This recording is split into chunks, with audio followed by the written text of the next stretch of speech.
have the question, how do I select my personal board of directors? So now I would like in each of the panelists to share, what areas of expertise you have and what you could be coaching. Fred, you want to start? Sure. Well, yeah,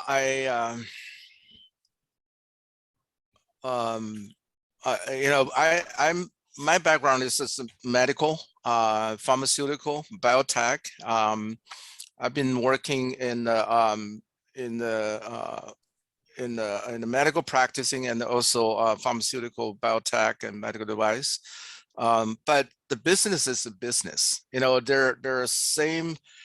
There are a lot of degree of synergy between me and Mark and Joe, and then so that's from a managerial and strategic planning standpoint. But for business, the specific businesses are different. So what I can do is provide you, if you want to treat me as a professional developer for biotech and pharmaceutical, is fine. You want to treat me, treat me like a general executive, is fine too.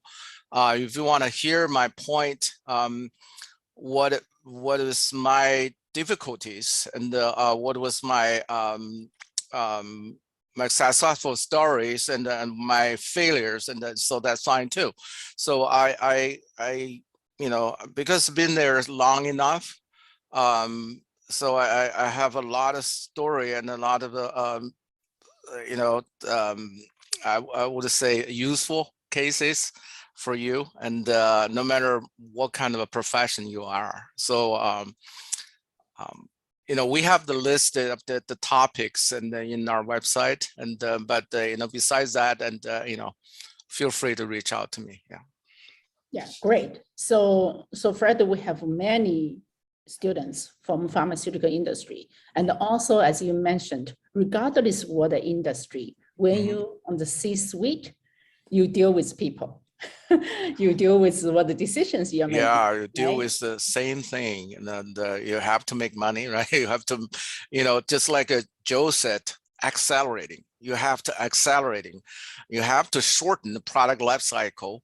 You have, to extend your life of the product, and Totally. I am from high tech industry. Yeah, no matter what kind of industry you are. Who is doctor, I still coaching professors. I also coaching people, from very diverse industry. Yeah. Right. So it's how to deal with the people. So George. Yeah. One of the things that I learned is you can learn from your mistake, or you can learn from other people's mistake. I'm actually very fortunate. I've been doing career coaching almost 30 years now, both in terms of a professional in Lucent Technology, Bell Laboratory, as a sort of like an informal coach to a lot of Asian Americans. And then I did something for 5 years as a professional. In fact, I met Kathy through a professional career management training at Motorola. And then subsequently, because of my job takes me to Washington, I've been doing a lot of coaching unofficially to people who are in need of support. So I learn from other people's mistakes and challenges. And in order to solve that problem, I come up with a lot of ideas, and I see them work and some doesn't work, and I use that. So my philosophy in coaching, along with my focus, is really to take you and understand your situation. And sometimes when they give you the answer, there's no right answer usually, but I like to take people back on their original objective or the career plan before we dive into how to solve a problem. So I'm sort of like a generalist from that perspective. And I do have a lot of experience dealing with Asian American, Chinese American, being Chinese American myself in America as an immigrant. So a special niche that I have is on looking at the challenges. Like we're doing networking this Saturday. I have the standard networking talk, but I also have a special section on what is the special consideration if you're a Chinese American, Asian American in the context of networking. So that's what I could bring to the table, is something extra based on my experience and other people's experience as a coach. So hopefully that could help some of you. Yeah, totally. I mean, George, you have been in the corporation, you have been an entrepreneur, you have been in the White House, you have been in the federal government, you have been in the city government. So you have been everywhere. So as a long journey, and the most important thing is you have been meeting people from extreme diverse background. So you have seen it all. That could also leverage a lot. And I want to add that you notice that this coaching staff, coaching board of directors are very diverse in both experience, diversity, and then male, female. You know, there's a really good composition of people. And I always felt like our network has to go beyond our own community. And I just want to, and thank you, have been a great coach for me over the years. Thank you. You're my favorite. Thank you, Joe.